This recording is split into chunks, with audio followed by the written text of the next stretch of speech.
Once again, for map number 2, we're gonna dive onto the Sky Temple. Really cool to see. Now, this could fit the playstyle of KT that we just saw here. Kiting and sort of disengaging, only to strike back when time's right for you as a team, when you want to fight under your conditions. So, let's see.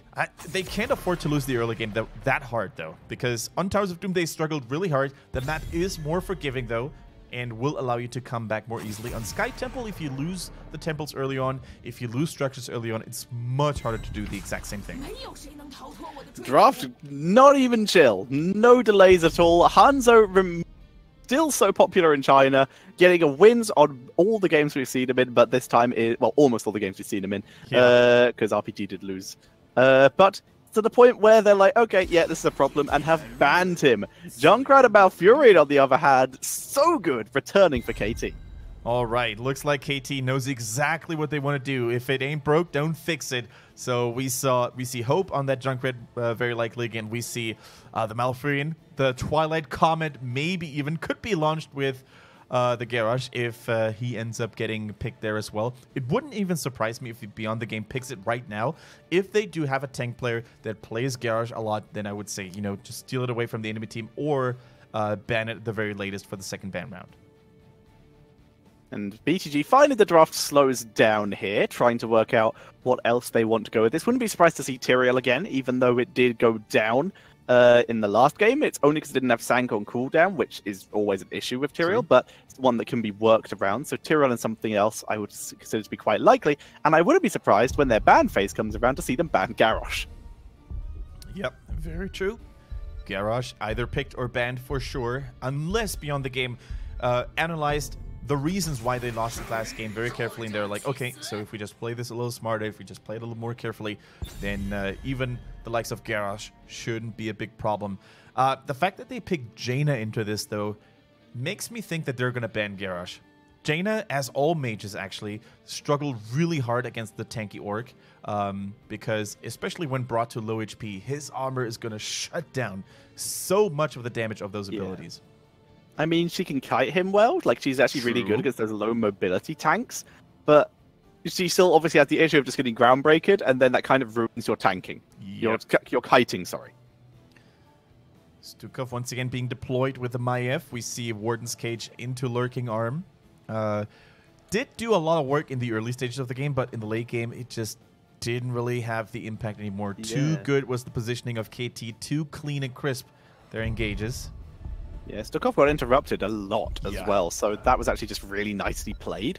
So, be interested to see if they can control it a little bit more. They're still already against the Junkrat, which was a big deal for interrupting them in the last game.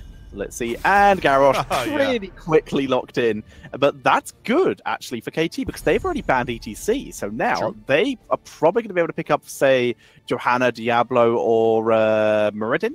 Any of the other top 3 solid tanks. Or Tyrael, I forgot about Tyrael, and Nubarak, I forgot a lot of tanks there. But they got their pick of the crop here. Yeah, oftentimes teams like to pick Johanna into the Maiev because she's probably least susceptible to those Umbral Binds. Even if she gets flung in, she can always use her Iron Skin later on to escape any follow-up CC or any follow-up burst damage. So, being ignored this time around in favor of Tyrael and the Nubarak makes a lot of sense. I mean, they do have a little bit more CC now. They do have a lot of protection. Malfurion and Tyrael are probably best buddies when it comes to that. Burst protection and sustain healing alike. And they only need more damage now, KT that is. I would actually say both teams going for extremely solid drafts here. The Jaina still remains a little bit of an X factor to me. I still want to see how well China does with that hero this phase. Last phase it worked wonders. I want to see how much teams have adjusted and if it's truly still that good. Because at Eastern Clash, she didn't look too well. Yeah, like you said, they seem to like her a lot, but currently, inconsistent win rate at the start of this phase. Here comes the Muradin and the Greymane, once again coming in here as their assassin. Not going to be as difficult against a Garrosh this time. Greymane, very auto-attack focused these days, going to have a much easier time against a Nubarak, for example. And of course, Cursed Bullet could still be used against Tyrael or a Nubarak. Absolutely true, absolutely. So, who would you give sway to here up to this point? What do you need for KT to make this truly your draft to believe in? An excellent question.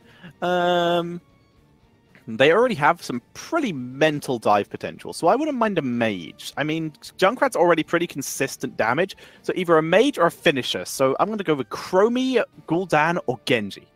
Yeah, Genji's still open. Definitely a good choice. I would certainly agree with that. If you think about it, there's not really a lot of raw Genji counters. We don't have Cocoon available. We don't have Chain Stunning available. But the Medivh, ladies and gentlemen, the Raven has found his way into HGC China as well. Silly the last Kendrick, prophet. This isn't Hearthstone. What? Sorry? This isn't Hearthstone. There's no Raven here. Excuse me. Nah. Gotcha. Cast a comedy. But yeah, that's going to be awesome. Yeah, that's going to be really cool. Of course, we're going to see Arcane Explosion very likely. And what's really cool about Medivh's current state is the fact that both rig abilities see a lot of play in professional play. So we see the good old Leyline Seal if you want to maybe, pave the way for some follow-up wombo combos. And if you have heroes like Tracer in the enemy team or Sonya that need to be interrupted at any given moment when they use their respective abilities, then the Polybomb can actually be such a formidable tool, almost working like a polymorph from Brightwing. So let's see which route the Chinese Medivh players are going to go this time. Indeed. It's basically like reduced cooldown from the old Polybomb, so some pretty decent CC interruption. Also some pretty decent just short cooldown CC versus the ley line, which is basically Void Prism style of we are setting up for something.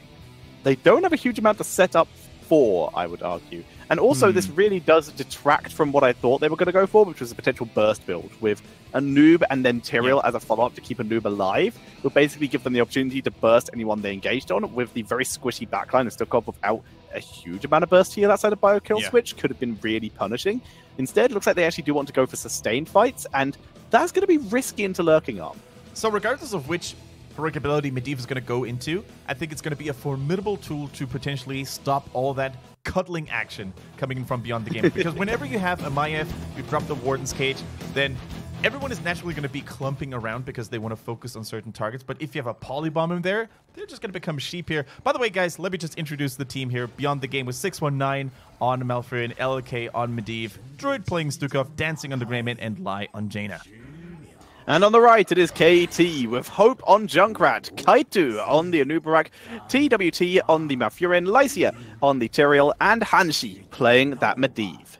But yeah, back to the point I was trying to make, like when heroes are normally clumping up because they want to follow up on a trapped target, then Polybomb could be very frightening, just like Leyline Seals. So Medivh could be that ultimate lifesaver, dropping those portals, dropping the shields, dropping the disengage against any Maiev shenanigans. And Hanshi already filling up those arcane rift stacks.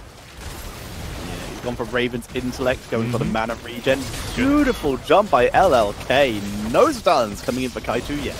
Yeah, the Lurking Arm preventing the opposing heroes from walking into it too much. The portal, though, a gap closer. Super well done here, Jaina. First damage coming in, the shields are good. And Hanshi ends up falling after all. Resets on the stacking process. LLK dodging those bombs by Junkrat for the most part, using the Vault of the Wardens here. Strong showing by Beyond the Game. So nicely done here by the side of BTG, killing off Medivh very early. Very few stacks were required, but Medivh probably overestimating the amount of time that his portal would be up, and as such was found himself stuck in amongst the enemy team.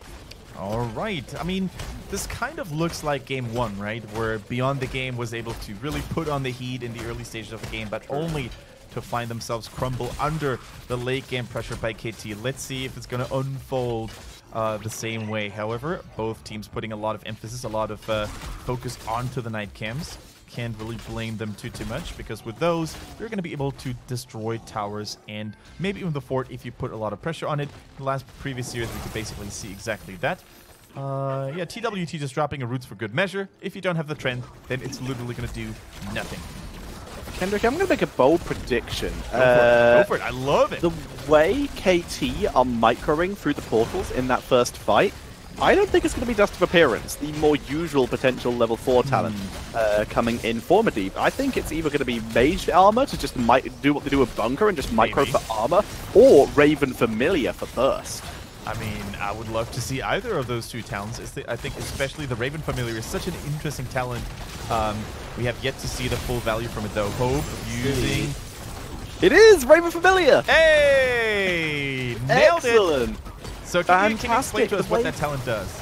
So Raven Familiar is basically, it used to be terrible. Now, it's pretty decent. When you enter into a portal, or when an ally enters into the portal, they get a Raven that will dive at the enemy, that the target of the ally who has the... Basically, when you go for the portal, you get a Familiar, and when you attack the next hero you attack, the Raven will also attack that, dealing a pretty significant chunk of damage, 114 at, like, base level.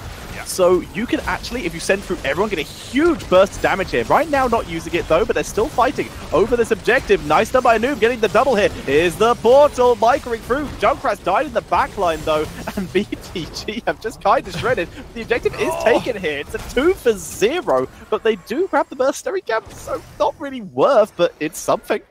It's definitely better than losing to heroes and giving over the mercenary camp to the enemy team, that's for sure. But as you said, the kills went over to Beyond the Game, so they're rocking a major experience lead up to this point. Unfortunately, the Tyrael, Medivh, Nubarek front line is not really going to work out that well. They definitely wanted to get more value in there. I'm just a little concerned of the early game damage in general, with Hope on the Junkrat being the only reliable damage source from afar. Medivh, although he deals way more damage than he used to, he can replace a dedicated ranged assassin. Here we see the assault on Jaina, though. The portal is good. Is KT going to step through it? No, they didn't. They leave it. They leave it. They're holding it on for now. But this has set them up for like such a strange burst build. If their synergy is good, yeah, this build could be incredible. To be honest, at least one or two European and Korean teams doing this. Yeah, at least one or two people should have stepped through the portal, so they would have had vision behind the gate, and they could have used those in powered basic attacks. I think that would have basically made Jaina crumble. However, now we see a portal, two people walking in. The Raven Familiars are near Malfrey, and they're using the attacks as well. Not enough damage to take down the Druid, though. On to dancing instead. You can see drop to half health here. You can see those little ravens flying around them. Yeah. Like we said, that's what happens when you go through the portal. You get that little extra raven that crits on the next basic attack that you do. Which is pretty nice. And Noob with a small knock-up. Nice force of will. Portal available. He gets out but drops a lot of health doing so. What a nice move by LLK there, using the Vault with the Wardens and then a cheeky teleport to the Avatar of Vengeance. So well done. This is how elusive Maiev can be. You see Tyrael getting chunked in and Rubrek coming in from the backline. You can hear those ravens call. Pick up a kill on Stukov, looking for more, but Maiev just too micro heavy and able to get out of danger.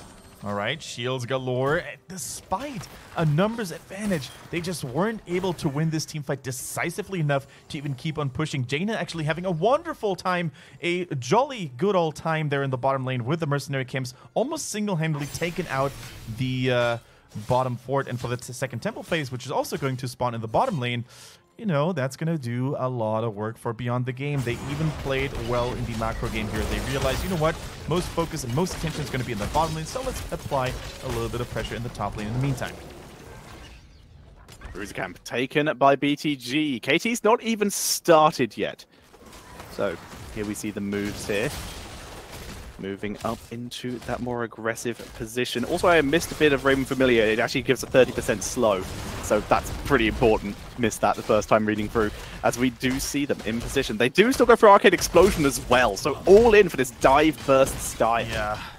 And Tetra, this could be a big problem now for KT. Double Night Camp, heroic abilities online for the opponents. Maiev hasn't even chosen her level 10 yet. She wants to keep the enemies in the dark for now. And you know what? I could even see a containment disc here coming in. If they want to maintain this push, if they want to disable someone from defending the containment disc. And there we go. Here it comes. Full momentum for Beyond the Game. They're trying to keep the defenders at bay. A low cooldown there as well. They're trying to really blaze through the defenses here. Nubrek already so low. That concussion saving Junkrat once again. Bruiser camp needs to be cleared up. Everyone is back here defending this. Because, well, they need to. This keep is going to drop low. It's currently no forts versus all forts in favor of BTG. Oh, this is so rough for KT. On Sky Temple, all you need to do is just weaken the defenses, weaken the keeps. You don't even have to finish them. That is going to be done by the temples later on. And we see one mercenary camp after the other is being snatched and snitched away from KT. And now Beyond the game, they're just going to take the boss there as well. And it surprises me so much as well, Tetra. KT was the team that chose the Battleground in the first place, but they're always running behind their opponents up to this point. Down goes Boss, and it's going to be pushing into that bot lane. Shots already being taken into that bot lane by Muradin, continuing to pile on the pressure. There is even a tiny little bit of health on this Siege Giant. Won't do much, but it certainly weakens the minion wave as the rest of BTG take this down. They are committed for this keep. Jainer completed Fingers of Frost, so even more damage now available to her as well, on top of course, impeccable mana regeneration. A 3-level lead just when KT turned 10. Guess what? They're already behind once more. 13 talents on lock. And I think KT, they still have to engage regardless, though. If they don't defend this decisively, then this boss is going to push towards the core. And this could be game over. Medivh silence here. Leyline keeps himself alive. There's the containment. There's got to a noob who takes an interesting route. Dancing takes a lot of damage here. So far, they're not able to pick up a kill. Once again, Medivh is focused down. Barely dodges. Tyrael already dead before he can even sank. And this time, KT get absolutely crushed. Do they have a chance of defending? No, Quoth the Raven, nevermore. As down goes the core, and BTG take game number 2. All right, ladies and gentlemen, after getting caught off guard, it seems, on game number 1, Beyond the Game came back swinging, furious and angry at their opponents here. And KT, they seemed a little bit lost. They looked a little lost on game number 2. And that's exactly what we said. If you fall behind early on, you're not in Towers of Doom. It's Sky Temple. You cannot come back like you did on the previous one. You have to be on top of your game right off the get-go. And if you don't, well, you're going to lose a lot of keeps and the core eventually. Yeah, very